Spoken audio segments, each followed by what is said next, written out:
Assalomu alaykum qarindoshlar. Men San Fransiskodan Qodirjon.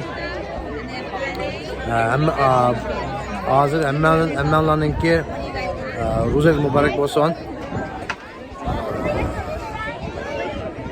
Mushu 30 kun, mush bir oyning ichida bizim qilgan barliq o'qigan namoz, qilgan duo tilaklarimizni Alloh qabul qilgan, qilay.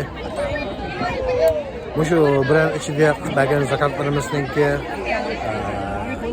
bagan sadaqa sadaqamizni Alloh qabul qilay.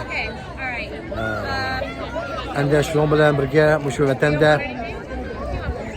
ro'za tunab tutolmay, Xitoyning sababi bilan ro'za tunab tutolmay qilgan niyat qilishimizning aşı niyatini qabul qilay. O'xshashlar, ro'za o'xshashlar. Shunda bir ajnabiyda inshaalloh budan bizga bir baldiroq shu o'zimizning vatanda Shayxistonda namozimizni berib, namozimizni birga u jamoat bilan birga o'qib, o'shuna ulug' qo'shgan kunlarimizni bizniki ulug' tuqqanlarimiz bilan boshqa ulug' qiynoqlar o'tkazib qila.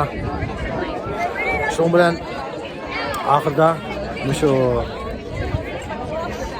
yana bir ko'shkishi hammaylar hammaylarni Alloh xizmatlarimizni o'ngishla, temiz salomat qila, o'zimiz bekat bera. Farzandlarimizning ko'ngli insof bera. Mush qilayotgan kurashimizga Alloh berkat bera. Baldiroq Xitoyning zulmini qutulib, azob bo'lmaslik qila. Maqayami ko'shkishi aman bo'ladi.